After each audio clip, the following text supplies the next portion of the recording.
Hi mga Kagalaxy, so welcome back to my YouTube channel. This is Mir Kagalaxy. My name is Nixroom and our vlog for today is Vlogmas because it's Christmas Eve.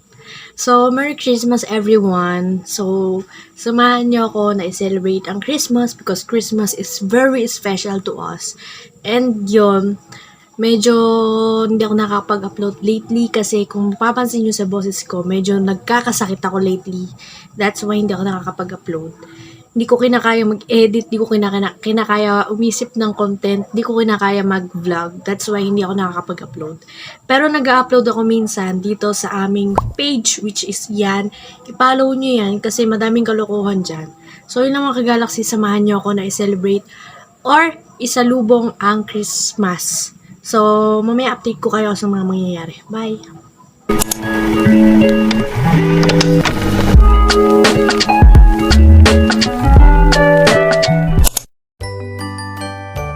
Merry Christmas and Happy New Year, mga Kagalaxy! Merry Christmas to all of you, mga Kagalaxy! Maybe all of us was celebrating this beautiful day that full of happiness and excitement. But maybe not all of us was happy to celebrate this beautiful occasion. Iisa lang ang masasabi ko, whether where you are, whether who you are, God is always there for you and to all of us.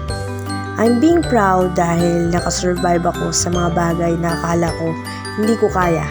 I'm also happy to have all of you in my life. This story has need to be end. Isara ang dapat isara, kalimutan ang dapat kalimutan. Because all of the bad energy we get this year, we need to forget and move on. Para makausad tayo sa bagong tayo. Thank you 2023. Madaming nangyari. Madami din tayong natutunan. Maraming babaunin sa susunod na taon at may ilang hanggang dito na lang. And 2023 changed me a lot. And I finally healed, but I will never forget how 2023 broke my heart. 2023 teach me to not settle for less, and I realize I'm stronger enough because I end my 2023 with my pure and loving heart, also a healed heart. And sana kayo din, mas ma-appreciate nyo yung bagong kayo. Iwanan nyo yung mga bad energy nyo sa yun at hindi makakatulong para sa ating lahat ang i-entertain pa ang bad energy sa ating katawan. Bagong year, bagong simula, bagong tayo. We need to appreciate and we need to start this year full of happiness, full of positive energy.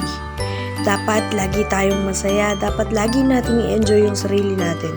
Alam kong marami sa atin ang hindi ganun kasaya, may mga bagay na feeling natin kulang, but it's not hindi dapat yon ang humadlang na hindi tayo magpatuloy sa buhay. Hindi dapat yun yung maging hadlang para maging malungkot tayo. We need to be separate that bad energy. Tapos, hugutin natin yung pinaka-positive energy natin para maging masaya, maging maayos yung taon natin. May mga bagay ako na dapat ko nang kalimutan. May mga bagay din ako na dapat kong alalahan. This 2023 make me realize so many things.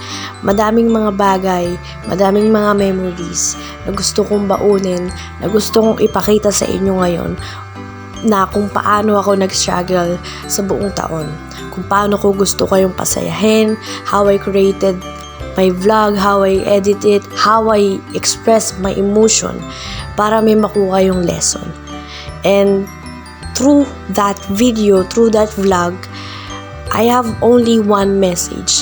You need to be happy no matter what you are, what you're experiencing in this life, what you're going to achieve in this past few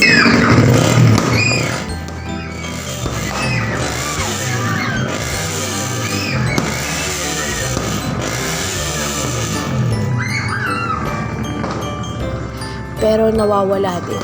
Kaya kailangan natin i-entertain, kailangan natin i-claim lahat ng positive energy na gusto nating ma-achieve.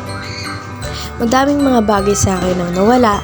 May mga sad na nangyari sa akin this 2023, katulad ng pagkawala ni Teo C, na kung maalala nyo dun sa vlog na yun is sobrang lungkod ko. But I chose to be happy, I chose to celebrate, pero hindi ko makakalimutan kung gaano ako nasaktan. Yun lang mga kagalaksi, Happy New Year and Merry Christmas!